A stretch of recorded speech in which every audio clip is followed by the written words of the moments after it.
are flowing out like endless rain into a paper cup. They slither wildly as they slip away across the universe. Alors Charles Bichet, c'est un peintre qui est fortement lié à la ville de Limoges puisqu'il est parisien à la base, mais il est venu dès 1890 à Limoges, à l'école d'art décoratif pour enseigner d'abord le dessin et ensuite progressivement il va également enseigner la peinture de fleurs, la peinture, la composition d'ornements ainsi que l'eau forte. Nothing's gonna change my world. Nothing's gonna change my world. Nothing's gonna change my world. Comment est-ce qu'on peut qualifier son travail? Parce qu'il a beaucoup évolué d'un travail assez académique. Charles Bichet a su prendre des risques. Oui, tout à fait. Et en même temps, ça s'apparente finalement à beaucoup de peintres de cette période-là, du tournant du XXe siècle, qui sont formés de manière académique et puis qui découvrent l'impressionnisme, notamment grâce au Lec Caillebotte à Paris, et à ce moment-là vont changer leur manière de faire. Et c'est Bichet va faire la même chose. Et il va commencer, on va le voir sur ses tableaux, à éclaircir sa palette, à élargir sa facture, à s'éloigner des vernis, des glacis. Au fur et à mesure, on verra les dernières œuvres, elles ne sont plus vernies par exemple. Et il va mettre de plus en plus de matière. On sent que c'est quelqu'un qui travaille solidement sa toile, qui pose la manière par touche et parfois de manière très très épaisse. On a des choses où c'est vraiment, la toile elle devient très fine à la fin et on a du mal encore à l'apercevoir presque.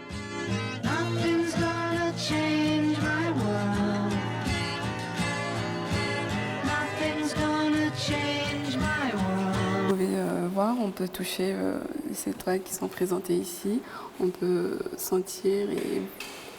Ici, par exemple, c'est très très à plat. Il n'y a pas de matière, il n'y a pas de relief. Hein.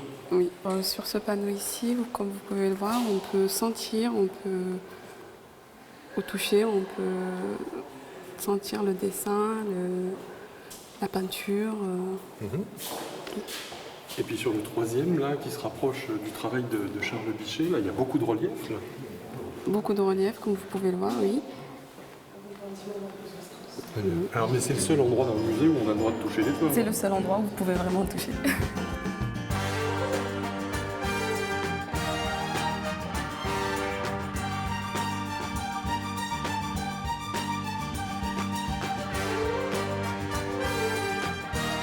Le roux flamboyant des peupliers, le violet et le jaune de certains arbres, le orange de la colline en arrière-plan appartiennent à la palette des fauves.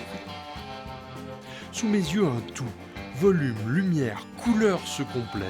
Je sens que je ne peux dissocier ces trois éléments ou sacrifier l'un à l'autre sans amoindrir le résultat qui doit être de plénitude.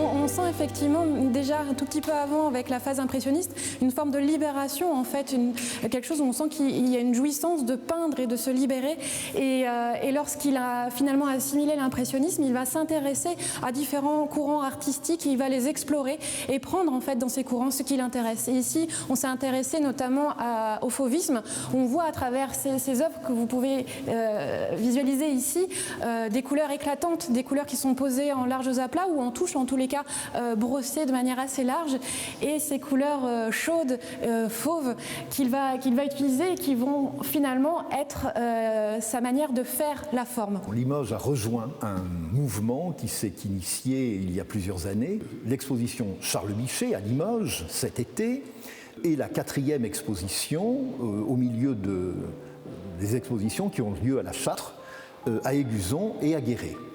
Toujours autour de cette école de peinture qui marque notre territoire.